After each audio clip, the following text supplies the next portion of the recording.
nggak sih kalian ngebayangin kalau mulai tahun 2023 ini kehidupan manusia akan cuma berputar di lingkaran internet aja? Ternyata teknologi pendidikan saat ini udah canggih banget loh. Saking canggihnya, bahkan kita nggak perlu mikir untuk ngerjain tugas-tugas yang dikasih oleh guru ataupun dosen.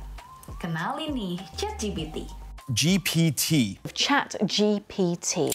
ChatGPT ini adalah sebuah artificial intelligence atau kecerdasan buatan yang dirancang khusus buat jawab pertanyaan-pertanyaan karena bisa ngertiin bahasa manusia. Saya sebut teknologi digital yang mengadopsi cara berpikir kognitif manusia. Penggunaan AI ini sebenarnya bukan hal yang baru, terutama dalam dunia pendidikan. Ada suatu masalah nih, kayak masalah esai gitu, tapi nggak ada ide nih buat ngerjain esai itu, jadi aku pakai ChatGPT. Jadi kalau misalnya aku udah punya topik essay kayak gitu-gitu, fenomenanya udah ada, cuma kayak kurang nangkep kayak gimana ya biar wordingnya lebih bagus dikit, kadang pakai gitu. Sepertinya mahasiswa lebih cepat mengenal dibandingkan dosen, jadi dosen lebih terlambat untuk mengadopsi ini. Tapi coba dipikir deh, kenapa teknologi yang baru rilis ini bahkan belum nyampe setahun loh, udah dianggap bukan hal yang baru. Buktinya, ChatGPT ini udah dipakai lebih dari 100 juta orang di awal peluncurannya. Ya, masuk akal sih ya. Soalnya, ChatGPT ini relatif gampang buat digunakan. Gimana enggak? Dari ChatGPT aja, kita jadi berasa punya teman ngobrol yang ngertiin kita. Hello, I'm here. Oh. Hi. Pokoknya, chatbot ini udah memenuhi kriteria pacar idaman deh. Mana balasnya cepet, responsif, dan solutif banget. Karena bisa kasih saran atau jawaban dari semua pertanyaan kita. Misalnya, aku penasaran deh, kenapa Jakarta bisa terancam tenggelam? Wah, dari jawaban yang dia kasih, semakin jelas kalau teknologi bisa bantu kita untuk tahu potensi perubahan lingkungan yang akan terjadi di masa depan. Bahkan, ada loh orang yang pakai ChatGPT ini buat bikin game. Bikin game pakai ChatGPT. You just need to believe.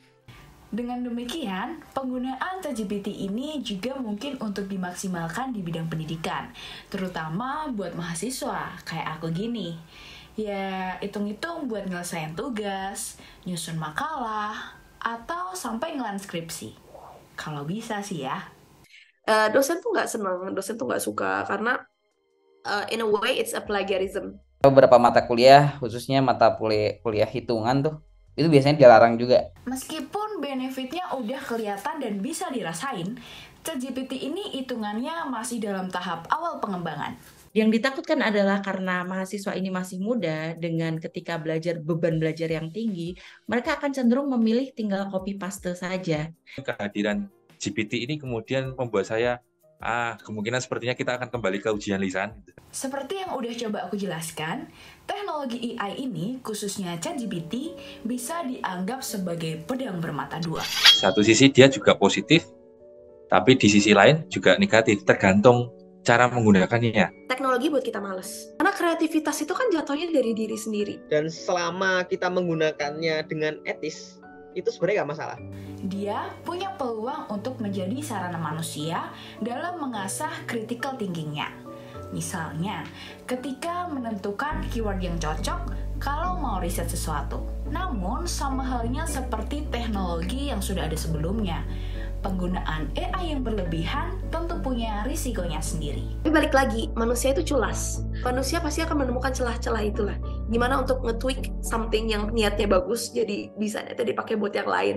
Mungkin akan ada pengalihfungsian, information overload bagi beberapa pihak, hingga cybercrime yang semakin merajalela.